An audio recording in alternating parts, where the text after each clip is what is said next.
किसी के मन में किसी चीज़ की टीस है तो चर्चा से ही पूरी होगी। आप उनसे मेरे कपड़े फड़वाना चाहते हो, फड़वा लो। मेरी गाड़ी तुड़वाना चाहते हो, तुड़वा लो। सर आज समीकरण बदले, लोग मलाई खा के छोड़ के भाग गए। मैं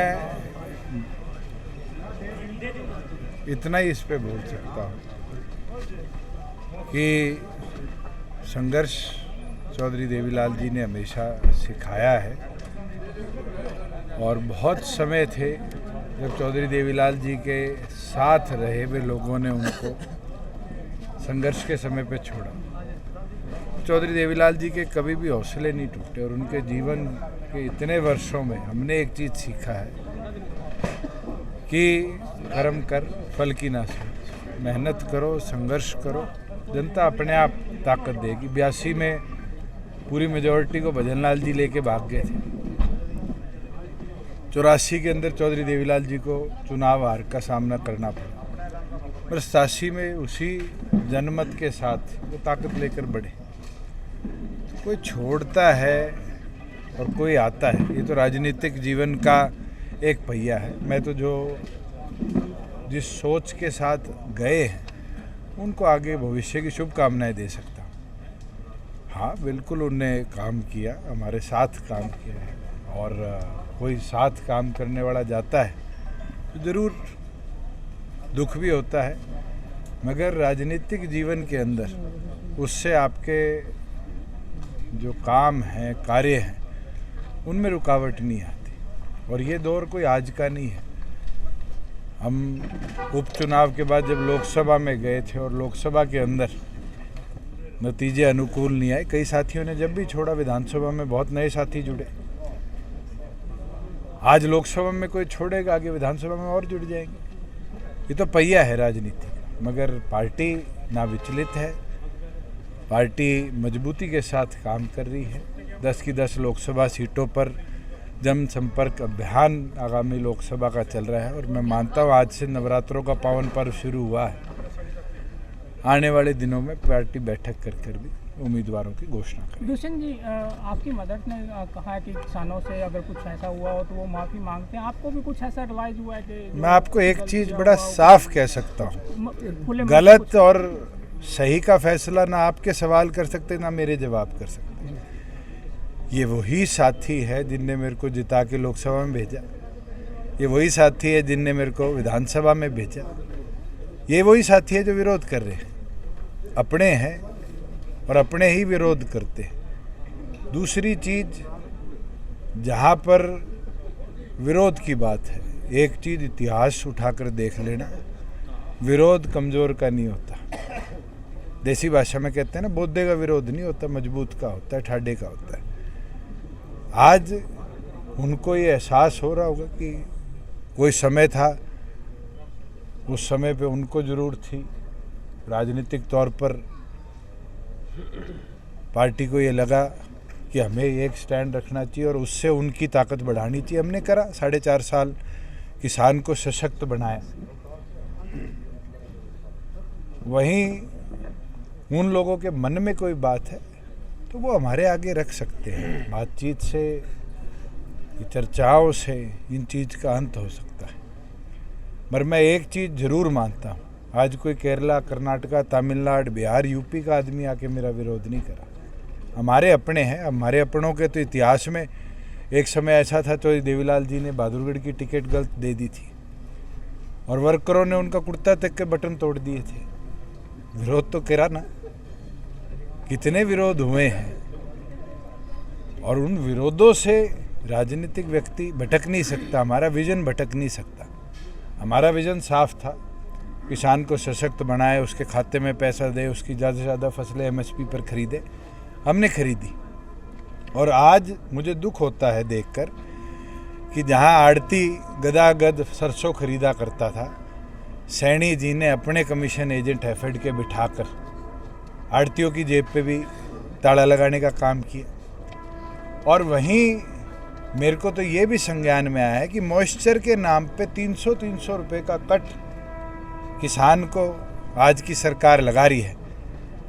ये नुकसान है राज्य में आवाज़ ना होने का। हम 4.5 साल बैठे थे। आप बताओ किसी एक दिन प्रोक्योरमेंट में कहीं डिले आया हो? मैं आपकी कैथल की मंडी में आया था। सबसे पहली मंडी के साथियों की मांग थी कि हमारा स्ट्रॉम वाटर का और शेड की विद इन 1 महीना हमने दोनों मांगे मंजूर कराई। वो राज्य में रहने का, उनकी हिस्सेदारी होने का फ़ायदा था। आज की सरकार को तो मुझे लगता है समय ही नहीं मिल रहा कि इस तरह जन समस्याओं को सुने, जन समस्याओं के ऊपर फैसला ले। आपको कुछ रिग्रेट हुआ बीजेपी के साथ आपका संग? मेरे को नहीं हुआ, क्यों हो? रिग्रेट? प्रदेश को क्या अच्छा शासन नहीं दिया हमने? प्रदेश के अंदर 40,000 करोड़ की इन्वेस्टमेंट नहीं लेकर आए हम। 20,000 किलोमीटर सड़कें जिन पे आप चलते हो, हुड्डा का भी राज रहा है, मनोहर लाल जी का भी राज रहा है, चौटाला साहब का भी राज रहा है। इतनी अच्छी सड़कें आपने देखी है स्टेट में? किस चीज़ का रिग्रेट करूँ मैं? 4.5 साल प्रदेश को प्रोग्रेसिव शासन देने का। हाँ, हमारे साथियों जो थे अलायंस के अंदर, उनके साथ हमारी सीट शेयरिंग नहीं बनी, अलग अलग रस्तों पर है।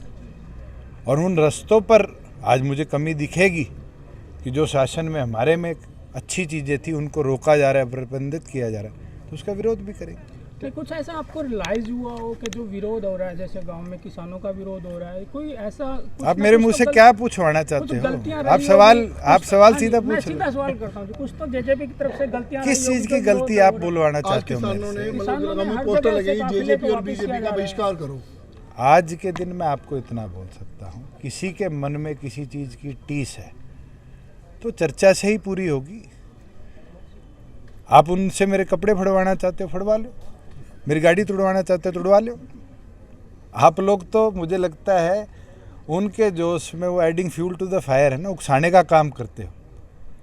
मैंने पहले ही दिन कहा और आज भी कहता हूँ कि हमने किसान को सशक्त बनाया, कमज़ोर नहीं बनाया।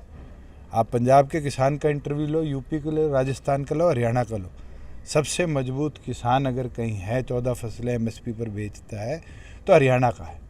और दूसरी चीज़, आज के दिन जो व्यवस्था हम बना चुके हैं, मुझे नहीं लगता हमारे आसपास के स्टेट्स अगले 10 साल में भी बना पाएंगे। सैनी साहब इसको चला पाएँ, अच्छे तरीके से चला पाएँ, मेरी शुभकामनाएं हैं। जहाँ बात विरोध की आती है, मैंने पहले कहा है, यही जिताने वाले हैं, यही हराने वाले हैं। इनके मन में कोई बात है तो बात सुनेंगे भी और उस पर निष्कर्ष भी निकालेंगे। तो क्या इनविटेशन है एक फार्मर्स का कि आइए बात? आप ले आओ, कल सुबह ले आओ। नहीं, अगर आपके पास कुछ 4 किसान ऐसे हैं जिनकी आपसे चर्चा हुई है, ले आओ, मैं चर्चा कर लूँगा। सभी फार्मर्स मैं आपको एक चीज़ बता सकता हूँ जो शायद आपने पत्रकारिता में ना समझ पाई हो। ये गांव के अंदर ग्रुप्स हैं और ग्रुप्स अलग अलग पॉलिटिकल अलाइनमेंट से भी हो सकते हैं, सोशल कॉजेज से जुड़े भी हो सकते हैं। उन ग्रुप्स के साथ कभी भी एक समय पर कोई भी नहीं बैठ सकता। जब जहाँ मिलेंगे, मेरे को मिले नारनौंद के अंदर, मैंने उतर के उनसे चर्चा भी करी, मैंने मेरे प्रोग्राम भी करे। आज भी मैं दुराना के अंदर था, उचाना में 4 साथी खड़े थे। उन 4 साथियों के आप जैसे ही कैमरे थे और वो साथी अपनी वीडियो बना रहे थे, कर रहे थे विरोध। पूछा किस चीज़ का विरोध है, जवाब नहीं है। मैं तो मेरे प्रोग्राम करके आया। कल कोई हानि कर देगा मेरे को, इस चीज़ से मैं प्रोग्राम करने छोड़ दूंगा, मुझे नहीं लगता ये समय है। राजनीतिक व्यक्ति हूँ, राजनीति करना, जनता की हिस्सेदारी को बढ़ाना, जनता की आवाज़, हरियाणा की आवाज़ पार्लियामेंट में कैसे पहुँचे, ये मेरा उद्देश्य है और इस उद्देश्य को मजबूती के साथ हम लेकर बढ़ेंगे। पार्टी की अगली बैठक के बाद कैंडिडेट्स के ऊपर चर्चा भी होगी और आपके बीच में कैंडिडेट्स होंगे। पार्टी 10 की 10 लोकसभा सीटों पर 400 सीट का दावा है बीजेपी का। 1970 का इतिहास पढ़ लो, इंदिरा गांधी भी क्या करती थी। Indira is India, India is Indira. और जनता ने क्या वोट दिए? इंदिरा गांधी खुद चुनाव हार गई, मोरारजी देसाई देश के प्रधानमंत्री बन गए। जो 400 की बात करते हैं, 400 की बात करने वाले लोग समय आने दो, फेज़ 3 ख़त्म होने दो, फेज़ 4 फेज़ 5 भी बचा है हरियाणा के भी। 6ठे फेज़ में हमारे चुनाव है। आपको जनता बता देगी कि 200-250 के बीच में पहुंचना बहुत मुश्किल है।